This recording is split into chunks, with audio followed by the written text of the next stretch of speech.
O Dia Mundial do Diabetes é no próximo dia 14 de novembro e os dados são alarmantes. No mundo, em 2017, eram 425 milhões de pessoas com a doença. Em 2045, devem ser 629 milhões de pessoas. E falando aqui do Brasil, o problema já atinge 12 milhões de pessoas. Então é importante falar do assunto, alertar aqueles que estão ali naquela zona de risco e aqueles que já têm a diabetes, como se cuidar da melhor forma possível. Por isso, o bate-papo de hoje é com a médica endocrinologista, a doutora Júlia Lapastina. Olá, seja muito bem-vinda ao Ver Mais, tudo bem? Obrigada, Flávia. Você trabalha nessa área, endocrinologista. Eu já vi você tremendo ali na hora que a gente estava rodando a reportagem sobre a questão do colesterol, sim, né? Sim. É complicado, né? Antes de falar de diabetes, vamos dar um toquezinho sobre o colesterol.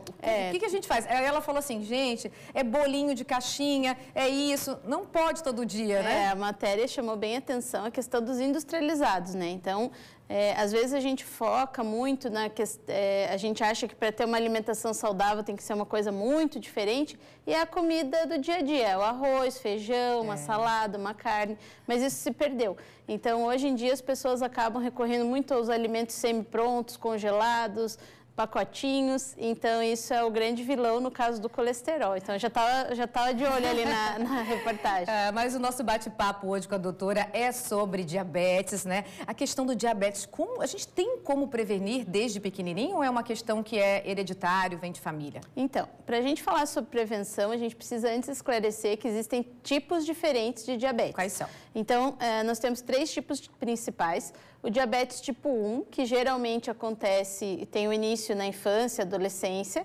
O diabetes tipo 2, que acomete principalmente pessoas mais velhas, a partir de 30, 40 anos. E esse diabetes tipo 2 tem uma relação muito direta com o estilo de vida. Então, obesidade, principalmente aquele acúmulo de gordura abdominal. Aí sim você entra com o problema do sedentarismo, e também tem a questão genética envolvida. Esse tipo de diabetes, que é o diabetes tipo 2, ele pode sim, e a gente tem que trabalhar em relação a essa prevenção. O diabetes tipo 1, que acomete principalmente as crianças e que não tem nada a ver com alimentação, nada a ver com o estilo de vida, esse não tem prevenção. Essa questão das crianças, a gente estava conversando antes do programa começar, é que tem um tabu muito grande, né? Às vezes tem uma criança com diabetes, se coloca em um cerco em cima da criança, nossa, não pode ir em festa de aniversário, não pode comer um brigadeiro, não pode comer um beijinho. Exato. Tem que fazer ali um menu especial para a criança que tem diabetes. Isso mudou? Hoje em dia a gente trabalha com métodos de tratamento que permitem uma flexibilidade da vida da criança em termos de alimentação, horários, e que tem melhorado muito a qualidade de vida, sabe?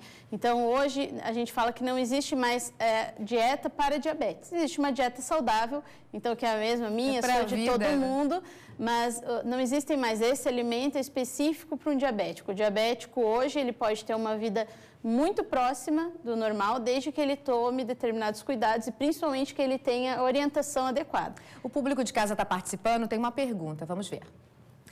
A Jéssica, só tenho vontade de dormir, sinto formigamento nas mãos e vontade de comer doce. Isso pode ser sintomas de diabetes? Isso pode sim, né? Mas tem inúmeras outras situações que podem causar esses sintomas. Então, o ideal nesse caso seria fazer vários exames. Então, checar a tireoide, anemia. Mas o cansaço extremo, essa sensação de fadiga, isso pode sim ter relação. A Jéssica, pelo que a gente viu ali na foto, parece ser adulta já, então ela pode sim estar iniciando um diabetes talvez do tipo 2, onde o início é mais gradual, mais lento, não é tão repentino. Para identificar a doença, é aquele exame de sangue?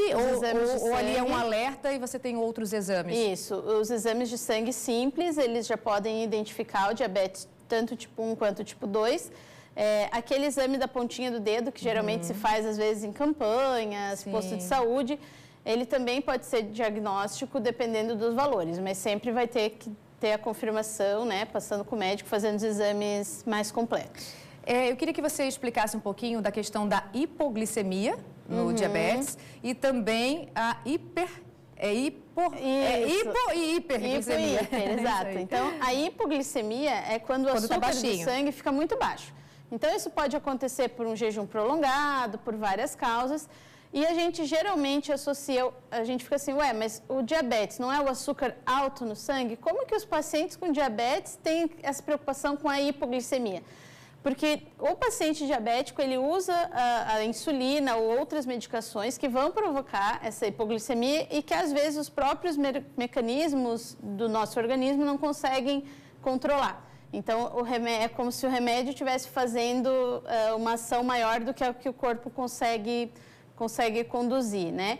Então, nos pacientes diabéticos, a questão da hipoglicemia pode ser muito perigosa, inclusive chegando à perda de consciência, coma e até morte.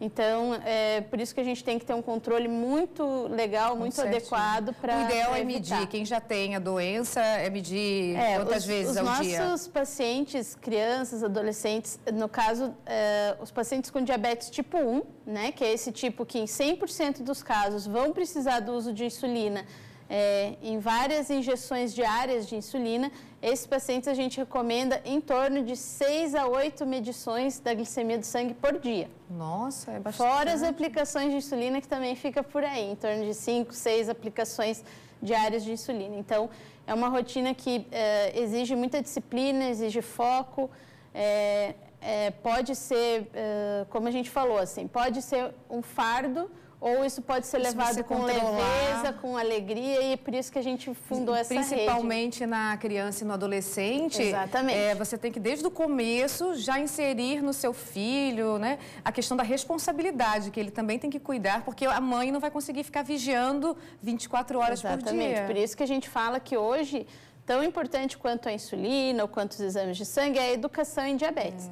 Que você tira, se você for parar para pensar friamente, você fala, meu Deus, a minha vida acabou, né? Então, 6 injeções por dia, exames de sangue a cada 2, 3 meses, riscos, é um risco eminente, você está em risco, sim, de uma hipoglicemia, de um erro de dosagem.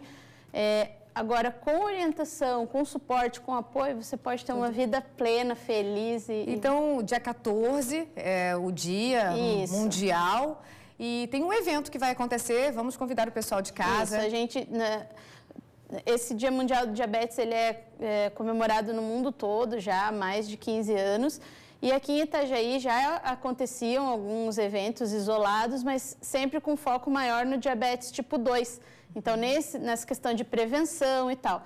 A nossa intenção foi fazer um trabalho focado para esse tipo que acomete principalmente as crianças, onde eles se sentiam muito isolados, onde ficava sempre aquela coisa, mas por que você tem diabetes? Você comeu muito doce? A sua mamãe dava doce para você? Não pode excluir, né? Isso, ou ficava aquela coisa, mas seu filho tem diabetes, a minha avó perdeu a perna, não sei quem ficou cego. E a criança ficava meio perdida naquilo tudo. Né? São péssimos. E a gente vai, então, fazer amanhã, às 9h30 da manhã, a gente vai fazer a concentração ali na pracinha da Beira Rio, onde tem o chafariz, tem um monumento de concreto circular.